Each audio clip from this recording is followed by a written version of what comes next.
All right. Let's discuss this topic. There are a few. This is basically about segmentation, targeting, positioning, and we also include branding and product mix decision with this topic. So actually, starting from this module, we are going to discuss the marketing mix variables as well. Okay. So before we discuss marketing mix variables, we actually need to discuss the STP. I would recommend people to understand to appreciate the process of STP, segmentation, targeting, positioning. The reason for that is because it is the core strategy of marketing, or I think it is quite fair if I claim that it is core strategy of a business. Okay. This word positioning, let me just jump a little bit. This word positioning is actually the one that the company promises for the customers. Okay, anything that we promise for the customers, everybody in the organization should be involved hand in hand to deliver that promise for the customers. Otherwise, it won't work. Right? We'll have a case where we offer promise under delivery. Okay, you may recall that in the marketing environment topic, we discussed that everyone in the organization should work to create, communicate, and deliver value. All right. So now we are going to have more specific discussion with this topic. Okay.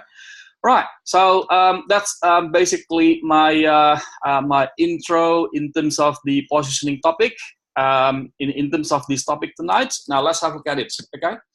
A number of learning goals. By the way, I plan to spare a bit of time tonight to discuss assessment 3.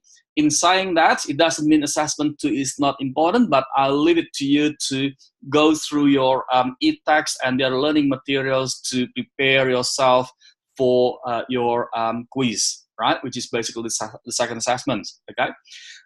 So let's spend some time tonight, either 15 or 30 minutes to discuss about the assessments. All right, I'm going to discuss that tonight. Okay, so these are basically the learning objectives that we try to achieve with this material. I'm not going to discuss all slides. Basically, just discuss.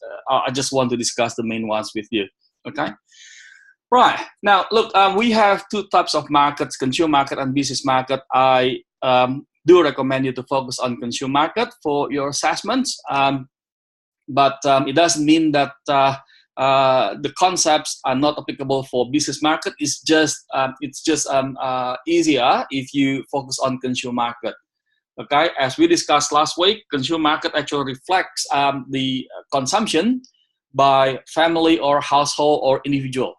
And business market actually refers to consumption by or organizations. Okay. All right. Now, not going to discuss that. Okay, in terms of business market and consumer market, and the next thing I'd like to discuss is the concept of segmentation. Okay. Now, what is segmentation? This is actually the first thing that we need to discuss when it comes to understanding the customers. Now, segmentation. Sorry. I thought I heard a question. Segmentation actually reflects the process of dividing, okay, a large population into smaller market segments. Okay, so if you imagine, let's say, a market like Australian market, okay, we have 24 million people, including ASEAN, okay, roughly. We divide them into smaller market segments. Okay, we divide them 1, 2, 3, 4, 5, 6. Okay. In my experience in Asia Pacific region, if we conduct thorough market research, we may come up with 6 to 8 market segments in any product category, broadly speaking. Okay. Now, that one has actually discounted the group of people who who will not be attracted to buy our product category. Okay. So that's basically segmentation. Okay. So it divides consumers into smaller market segments. In other words, the outcome of segmentation process is market segment. Okay, is market segment. Okay. Now, one of the things that let's say we call this market segment. We have conducted thorough research, we have 6 market segments: A, B, C, D. Okay, we have E, segment E, and we have segment F. All right. Now, what the key points when we analyze the market segment is basically the members within the same segment, like segment A or segment B, and so on and so forth, should share similar characteristics. Okay, but different member, let's say A and B, should share different characteristics. Okay, that should not be the same. If they are the same, then there is no reason we put them into different market segments. Okay, so that's the logic of market segmentation. Right now, the question is, why do marketers think about segmentation? Why do we need to think about segment A, B, C, and so on and so forth? Right, segment 1, 2, 3, and so on and so forth. Right. A number of reasons that people have offered. One of the key reasons why we need to think about market segment is different people have different needs, okay? And it is also helping us to optimize our marketing dollars, okay?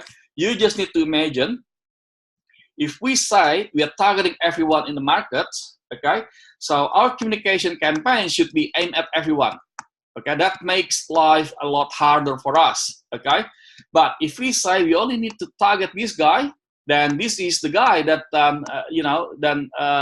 we can allocate our marketing dollars just for these guys, right? Which is easier for us to convince which is easier for us to manage the marketing investments, okay? So there are 2 major reasons why marketers need to think about market segment, okay? Now, look, this is a brief process in terms of targeting target market selection, okay? And I'm not going to discuss this in more detail, but eventually we aim at identifying who our target market is, right? We aim at getting that target market, understanding target market, all right? The other thing I'd like to highlight in terms of segmentation is there are many approaches. Okay, there are many approaches. At least there are several approaches and I'm using one of the approach with my clients and also at the corporate life. But one of them, the other thing that that we need to discuss tonight is the approach to segment the markets. Okay, again, this is not the only approach that we can use to segment the markets. Okay. Right, now before we do that, let's look at targeting strategy, okay, which is basically the second step after segmentation, all right? Now the targeting strategy is actually helping us to decide which market segment that we want to aim at. If we have the research, again, 6 market segments, okay, which is basically the segment part of the segmentation analysis. The next question for us is we need to decide whether we want to aim at segment A, segment B, segment C, segment D, segment E, segment F, and so on and so forth, right? So making that decision is what we call as targeting strategy, or some other people say target marketing strategy, and the outcome would be target market. Okay, the outcome would be target market, who our target market is. Okay, so that's targeting strategy. Okay. Right, and there are several approaches in terms of targeting strategy. Okay, the one that you see in here are basically the other approach that we just see. Let's discuss the principles of targeting. Okay, there are several approaches. Okay, the first approach, there are 3 approaches actually in terms of targeting strategy. The first one is actually the perspective that is adopted by company that believe everybody is the same. Okay, everybody is the same. Therefore, these guys will offer one thing, okay, or one set of offering marketing exparables for everybody.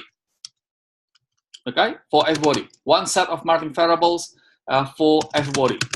Okay, now.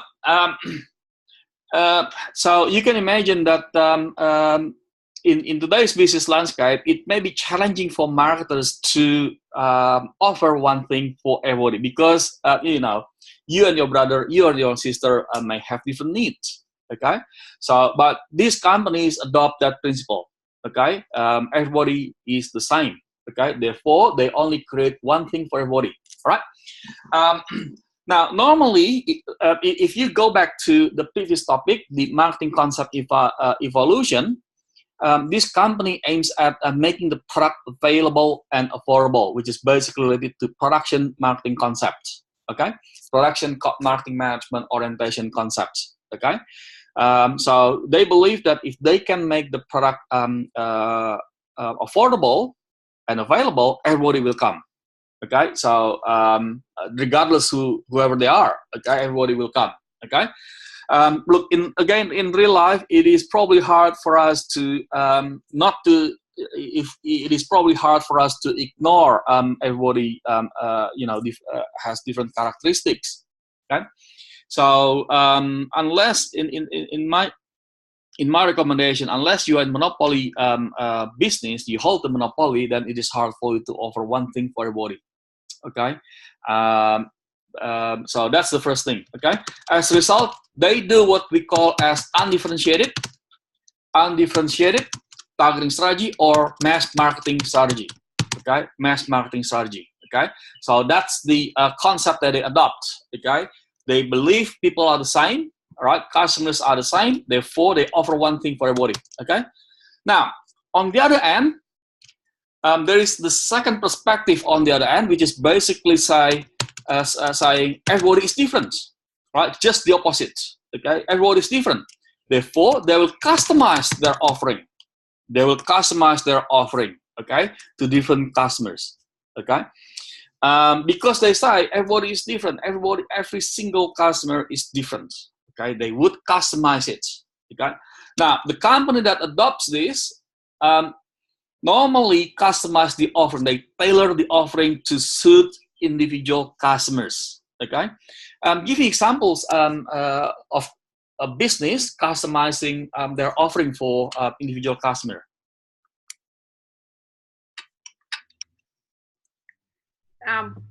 One that I did mine on, my assessment went on, which was a planner, and you're able to customize that to however you wanted and have your name on it, and yeah, you could do whatever you want with it.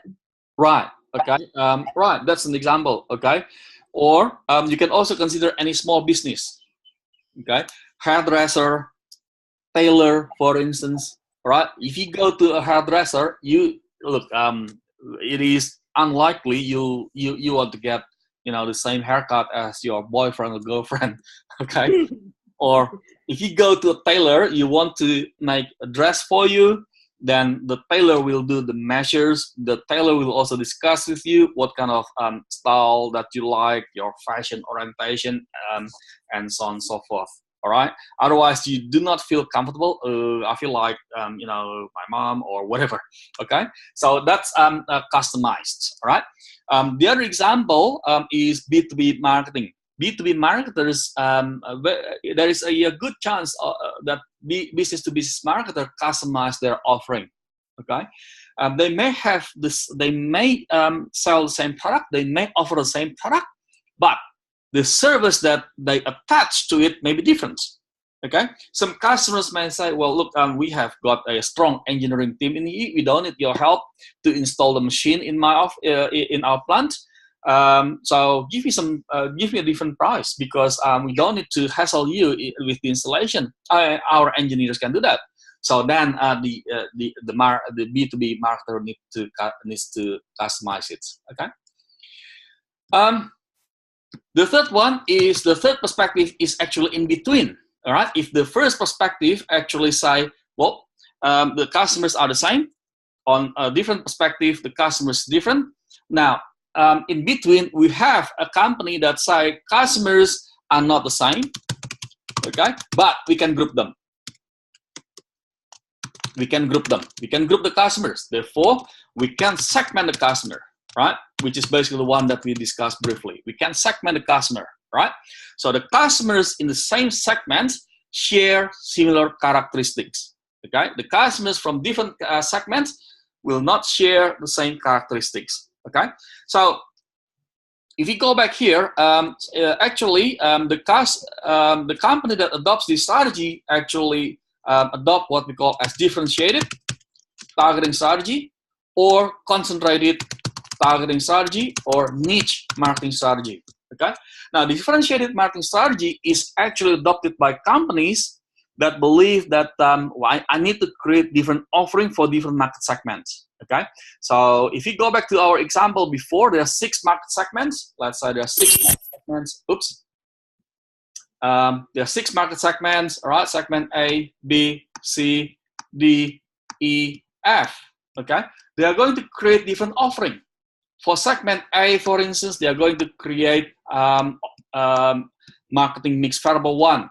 For segment B, they are going to create market segment 2, for instance, right? If you look at companies like Camel Arnold, for instance, they have a brand like Tim Tam for women, for instance, and they have brand for like Tiny Teddy, for instance, for kids, for instance, right? That's different market segment that they're aiming at. Okay, so so they create different offering for different market segments. Okay, now if you look at that, creating different offering, right? Let's say marketing mix 1, marketing mix 2, marketing mix 3, and so on and so forth, mean resources. Okay, means resources. At least very likely you need to hire a different marketing manager.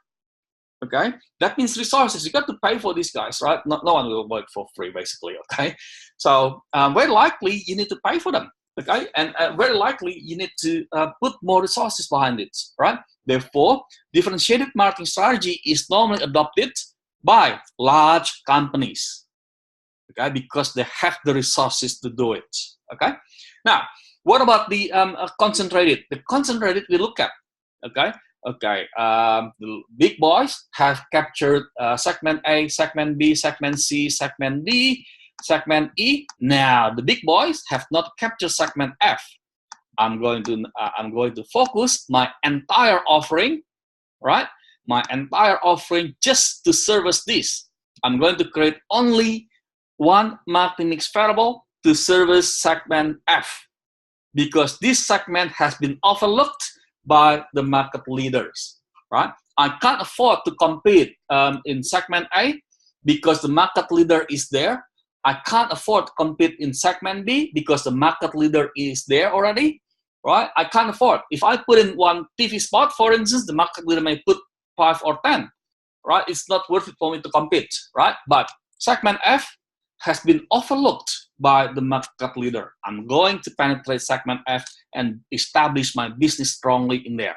Okay, so that's concentrated or niche marketing strategy. Okay, now you may recall a toothpaste brand named Sensodyne. Okay, when it was just launched, right? They looked at the market and look, market leader is Colgate-Palmolive in toothpaste category, toothbrush category. Okay, it's hard for them to compete, right? And they noticed that the sensitive tooth at that time was overlooked by the market leader. Okay, so they developed that product. Okay, and they didn't penetrate Woolies and Coles, the main grocery channel. What they did was to focus on dental clinics. Until now, if you have that issue, sensitive teeth, for instance, your dentist may advise you to take to use Sensodyne. Okay, so that's a niche marketing strategy or concentrated marketing strategy. All right. Now, the other thing I'd like to highlight is when you are doing niche marketing strategy. Okay, the market, if you're successful, the customers in there, although the size is probably small, okay, in the beginning, if the customers are happy, okay, the market segment may be larger, may get larger, all right, and that may attract the market leader, right, to penetrate that market, right? If you look at toothpaste category, you know, the sensitive teeth, the other guys are now Colgate-Palmolive also offer that. Okay, Right, so that's an example. Now, what about, so in other words, niche marketing strategy may not be niche forever, because the market segment may get larger, especially if the product meets the customer's need. All right. Now, the other example I can explain to you is the Night Owl. These guys are in a grocery business, but they offer, they open, over midnight. Okay, that is the size of the store is not that large, because they just offer something that customers urgently need, and so Woolies and Coles have closed, so customers drop in. Okay, right. So that's basically targeting strategy. Okay, now let's look at the next one. So differentiated. So in brief, we have 4 types of targeting strategy: undifferentiated, differentiated, concentrated, and last one is micro marketing. That's the individualized targeting strategy. Okay, right. Now, any questions, guys, in terms of the targeting concept? All good? Yep, all good. All right, brilliant, brilliant. All right. The other thing that I'd like to highlight is, thanks, Tracy. Oops, sorry. The other thing I'd like to discuss with you, which is quite important, is the concept segmentation variable. Okay, so we discussed the segmentation concepts. Okay, now this is the approach. Okay, is this the only approach? No, this is not the only approach, but this is the fundamental approach for us as a marketer, or those who are interested in marketing, to understand before we develop our own approach, right? So in other words, what I'm trying to tell you is this the one that I use with my clients, or when I work at the corporate life? Not really, but I use a different approach, but that different approach is linked to this approach, right? So this is the foundation, right? Brilliant. Yep. Yeah, fair enough. If you say the preferred one, all right, fair enough, right? Now, for your assessment, can you please use these 4 segmentation variables, right? No discount, right? Because we are not Woolworths or Coles, okay? Use 4 of them, okay? Okay. So we mentioned that the segmentation is the process of dividing large populations, small market segments, okay? And demographic variable is actually dividing the large population into small market segment based on demographic variables here, like age, gender, income, occupation, family size, marital status, religion, and so on and so forth, okay? So that's demographic variable. Now, this is the thing that I noticed that a lot of people are confused between demographic variable and demographic environment, right? Please make sure you can differentiate. Demographic variable and demographic environmental forces are not the same, okay? If you do demographic environmental forces analysis, the outcome is the impact, okay? You analyze the population, for instance, you analyze the population changes, the outcome would be for you to understand what is the impact with these population changes. Okay, what is the impact with aging population? What is the impact with more women going to work, for instance? What is the impact with family size getting smaller in Australia?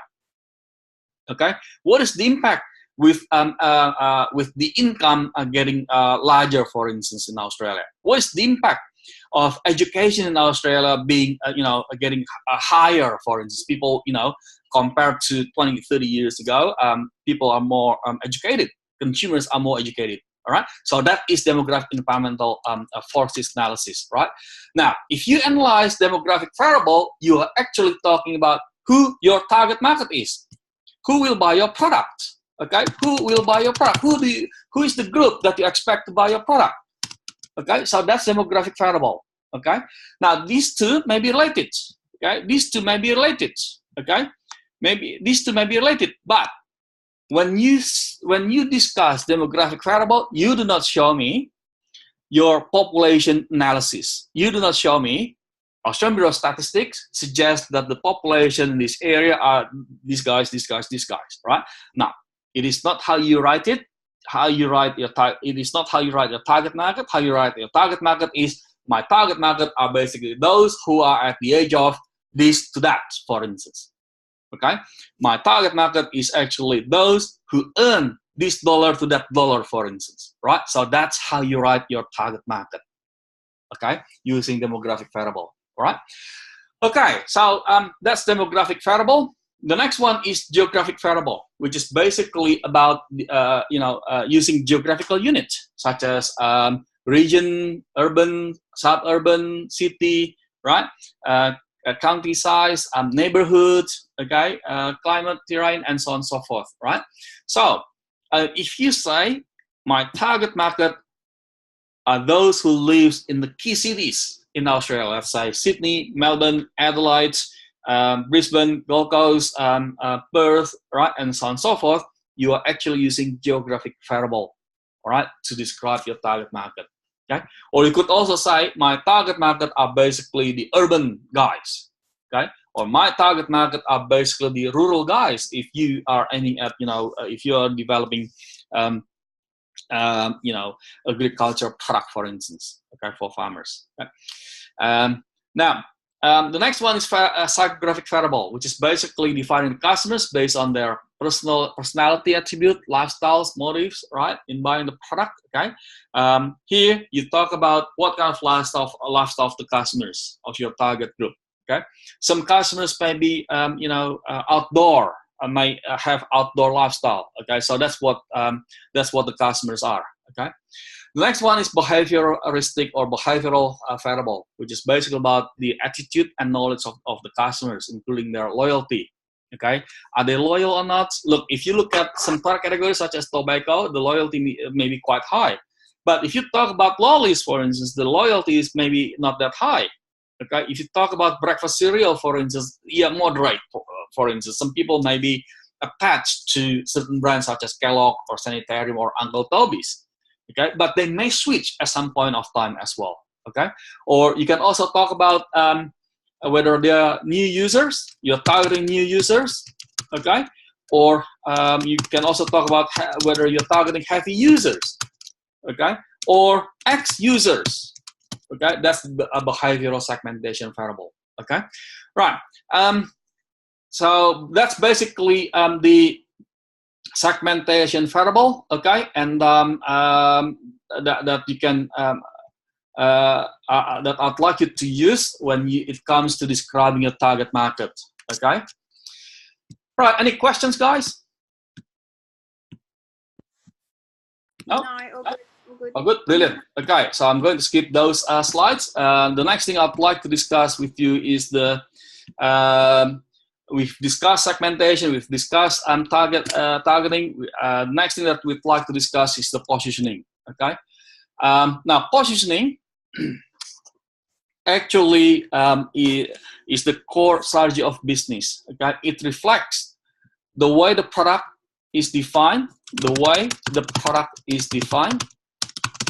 by the customers based on its important attributes. Okay, all right. So what does it mean? Well, if you think about any product category, either mobile phone, laptop, or a car, or whatever, you will be able to list down attributes that you think important. Okay, so the next step after you list down the attributes is for you to look at the brands, right? All brands in the market and map them. Which one delivers what? Okay. And with that, you actually map those brands in your mind. Okay, so what do I mean by that? Okay, if I tell you, let's say, Coca-Cola, for instance, okay, you will have 1 or 2 words that you can use to describe this brand. Okay, if I also mention this brand, BMW, VW, for instance, you will have 1 or 2 words that you can use to describe this brand. Okay, and assuming those words that you use are important in this car industry, okay, that's how you perceive. That's how it is positioned. Okay, so that's positioning. Right? Now, how do we get there? How do we understand the positioning strategy? Okay, a number of things that we need to do. I think I have that slide as well here. Okay. The first thing that we need to do is to map the consumers, is to map all brands in the market, okay, based on what we call a perceptual map, okay. Now, this one here is, in a nutshell, hypothetical perception map for hotels in Australia. So we map them based on price and quality. Okay. Are they the only attributes? No, not really. If you do thorough research, you will have multiple attributes. Let's say we have some attributes going there, some attributes going here, and the other attributes going here, right? Some attributes may say a modern look, for instance. Okay, the other attributes may say heritage, for instance. Okay, depending on what's important in the consumer's mind. Okay, and we may have brands in here that is quite close to being heritage. Right, the other attribute may be luxury, for instance, all right, and so on and so forth. Okay, but again, for your assessments, okay, I would strongly recommend you to draw a positioning map because it is the first thing that we need to do to generate a positioning strategy. Okay, so you can use quality and price. All right, at higher level, you may want to challenge yourself to think about the specific attributes in your product category. If it is soft drink, you may talk about modern look, traditional, or energy, for instance, okay, or young, and so on and so forth, right? But at least you use these two variables, okay, price and quality, okay? Right, so that's positioning. The first thing that we need to do in terms of developing a positioning strategy is to draw the positioning map. Okay, I'll leave it to you to list down the attributes related to the customer's need. Okay, at least we use quality and price. Okay, so the second thing that we need to do is actually to develop the positioning statement. Okay, let me just go back here. Okay, to develop a positioning statement. Okay.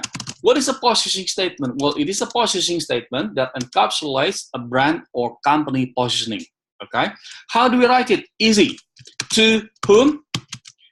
Okay. Your what? Okay. Now, you may recall that in a job interview, the first question that the interviewer may ask you is, tell me about yourself. Right. So, in the first 10 seconds, you are telling yourself. Right. Actually, it is about to this future employer, I'm what? Okay, the same thing in here. Or those who want to have a more complete one, to whom with what need? Okay, our brand is what concept with what points of differentiation to convince the customers. Okay, so that's basically the positioning strategy. Okay. Now, I'd like to discuss that a bit more. Can I suggest that we stop for a moment and we come back to the same meeting room? I'm going to discuss about linking positioning to marketing mix variables. Okay, and after that we discuss brand and briefly about the product mix. Yeah, is that okay? Yep. Okay, brilliant. Give me a few minutes because I need to convert the files into. To copy the files from Zoom.